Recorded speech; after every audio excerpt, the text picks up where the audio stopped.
Good afternoon and welcome to the latest edition of the RCB Radio Sport Show Ireland, live at 92.5 and 94.8 FM and online at www.rcb.ie.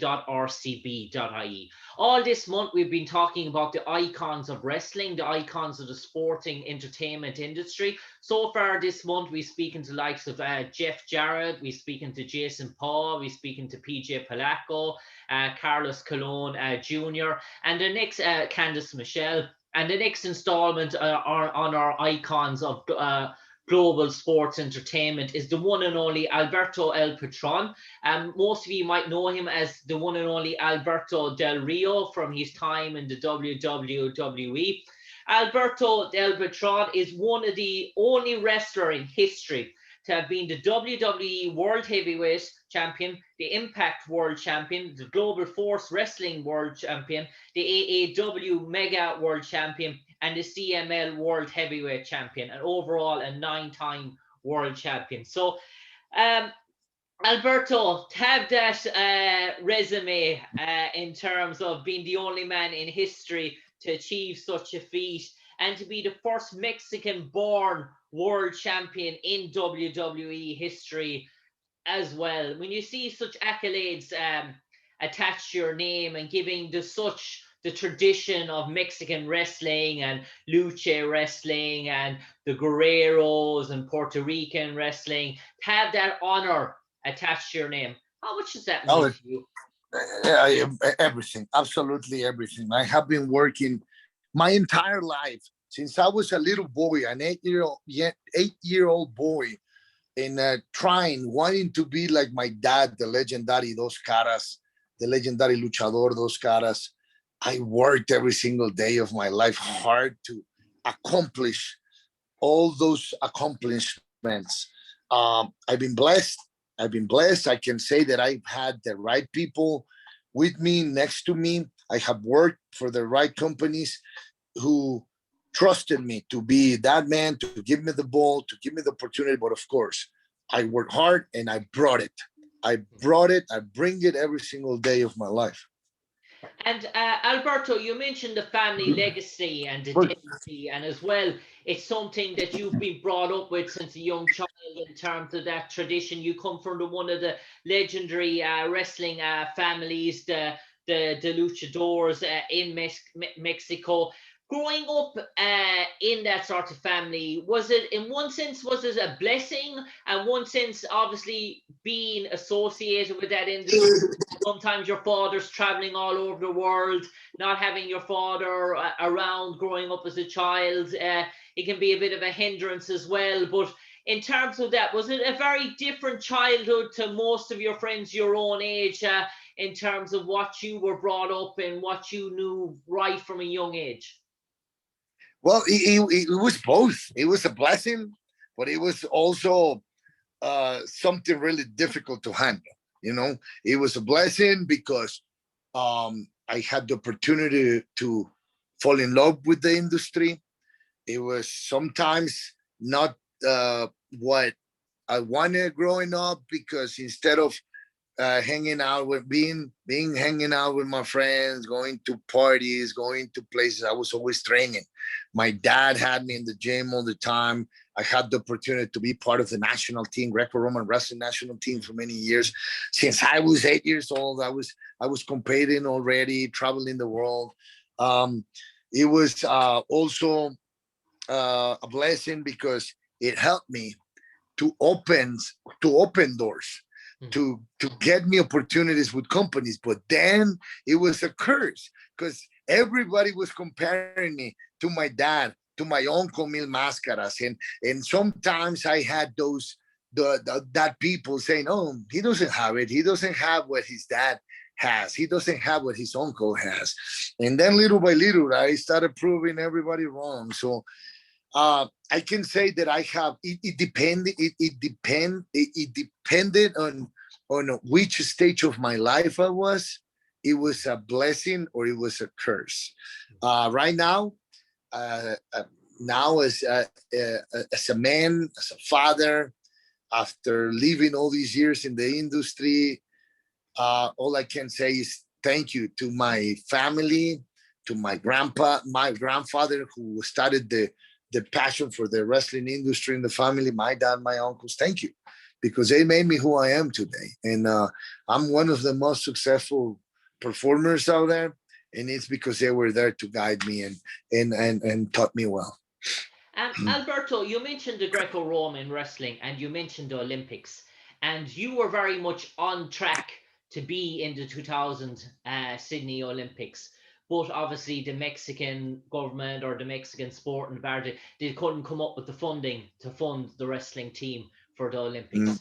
How close was that to coming a reality? Were you 2 months out before you heard the news that you wouldn't be going to the Olympics, because you were actually on course? You were actually on course to qualify for the Yeah. Olympics, and you've spent the last 10 years of your childhood fulfilling this dream to be an Olympian, and then to have Yeah. it taken away from you. It must have really started being devastating. It must have been one of the things, forget about wrestling, I'm done with it now. One of my dreams has been shattered and was there any a chance where you thought yourself, can we fund ourselves even to go? Yes. It was hard. It was a really hard pill to swallow. I remember that day like it was yesterday, crying in this house when I had to give up to my Olympic dream. My dad did his best. That was a year. That was the Olympic cycle. That's how we call it. Where when you're competing to qualify, you have those 4 years to qualify. But before those Olympic Games, you would qualify by becoming Central American champion or winning a medal in the Pan American champion, the Pan American Championships. For that particular Olympic Games, they changed it, and you needed to qualify doing points in the different major tournaments around the world. So Mexico didn't have the money to take us to more than 2 tournaments. So doing the math, we would never qualify with just 2 events. And I remember my dad doing all the effort, paying another 2, one in Cuba, one in Canada, but it was not enough. And I saw how my dad was struggling because he was also paying our university, my sisters and mine, and at the time the pro wrestling business wasn't that good in Mexico, so I could see how my dad was struggling so much, and on top of doing all the wonderful things that he was doing for us, he was still trying to help his child to accomplish his dream. I remember hearing him and my mom talking about having troubles to pay my younger sister's school because they wanted to send me to another tournament in Spain. And that's when I said, shit, I cannot do this to my family. I cannot be selfish and do this to my family. I think it's time for me to give up on that dream. So I went to the room and I told my dad, can I talk to you? And then we talked and I said, hey, you know what? It's just like, it's going to be really hard for me to qualify. I don't remember exactly what else I said, some BS to make my dad believe that I really, really wanted to become a pro wrestler right there in that moment. And I wanted to make my debut right away.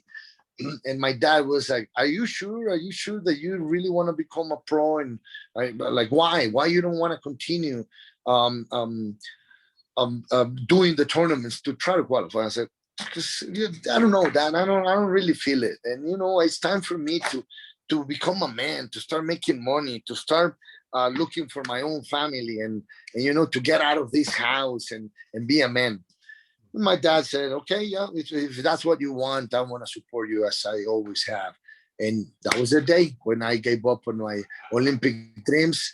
A few months after, I was doing the debut as those kind of junior in Japan, in Fukuoka, Japan. Alberto, I'll just pause for 1 minute. I'm just going to sort out the. So Alberto, coming back to you there, in terms, I just want to bring you on now. You mentioned there about university, and you've I know so you're qualified in architecture. You've a degree in that as well. So before you went pursuing the dream in the United States in terms of the WWE, did you ever think about pursuing sort of an entrepreneurial sort of background and taking up architecture or business or property or stuff like that? I did. I'm still doing it. 2020 was not a freaking good year for anybody, especially for me. It hurt my economy in a horrible way. So I decided to start doing something with what I learned in school, and in a different way. And I'm doing I started buying old houses in Texas, in San Antonio, Texas, buying old houses, rebuilding them, and selling them. I started doing this with my cousin. Now we have my cousin, we have my brother, and we went from doing one project at a time to now having 3, 4 different projects at a time. We're doing good. But pro wrestling will always be my love, my passion. But COVID and all the other situations in life forced me, or kind of made me think about, okay, what's next? Like now I know how fragile my business is and how easily can everything be over from one day to the other. I need to do something else, because even though I've done well, I've done fantastic when it comes to my economy, thanks to all the companies that give me the opportunity to work for them. If you're not producing, doesn't matter how much money you have in that bank account. If you don't put money in it, it goes down and down and down and down and down until it's completely over. That's why I started doing that. It's fun. I'm about to put that in my YouTube channel, because yes, now I have the Patron YouTube channel, and I'm gonna be putting what I do in the flipping houses business. I'm gonna be putting that out there for the audience to see it and to enjoy the moment, and the moments of me and my brother doing something different than just pro wrestling. And Alberto, I'm just going to bring you on now to 2 main events before I speak about WWE and TNA Impact. You're going to be competing on July the 31st on Hecho on Mexico event. Historic that is taking place in the United States in Hidalgo, Texas. You're going to be in a 3-way match versus Alberto, Andrade, and Carlito. And then you're going to be also appearing in Las Vegas in the fabulous Lucha Libre event on August the 20th. I suppose in terms of that, fighting in US soil in terms of a Mexican Lucha Libre event, it is one of its kind in terms of that. You're obviously competing on US soil in terms of wrestling, showing the real heart and the true determination in Mexican wrestling. How excited are you for that? And a 3-way, a triple threat match, always exciting. No, it's fantastic, because not just because I'm performing that night against those amazing wrestlers. I'm the one producing the show with my business partner, Fernando Robles. After doing 5 appearances after COVID and all of the stuff that happened last year, and seeing that the fans' response was amazing. We sold out those buildings, and people was really happy to see me and wanting more of Alberto El Patron. I decided to promote my own events again, just as I did in Mexico with my company, Nación Lucha Libre. That's actually the reason why I'm here in Mexico City right now, because I came to sign the contract to produce a 2nd season of Nación Lucha Libre. I'm doing the same with that event, Hecho en Mexico All Stars, which it will give the audience, the fans, for the first time, that Latino dream match between El Ídolo Andrade against Alberto El Patron. And also we will be having one of the most amazing performers in the world, also a former WWE wrestler, Carlitos Colon.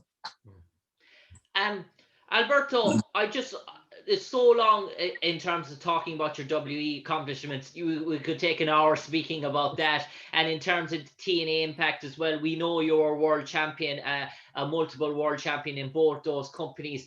But the new kid on the block, All Elite Wrestling, Cody Rhodes, Tony Khan, is there any dream or aspiration in the future to say that if the opportunity came about, not now, I know you're very much content in what you're doing, the opportunity to compete in All Elite Wrestling and maybe become a world champion at that as well, it would be historic, because it's probably the one belt that I'm looking here down the resume that, or one company that you haven't been a world champion in. And I suppose it is the new kid on the block.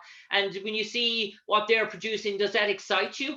Do you think they'll be around for a few years to come? Of course, I hope so. I mean, it's just I don't know. Time will tell. You know, we needed to clear the air with everything bad that happened last year. But thank God, everything has come together, and the truth always comes to light. And now I'm in a different place.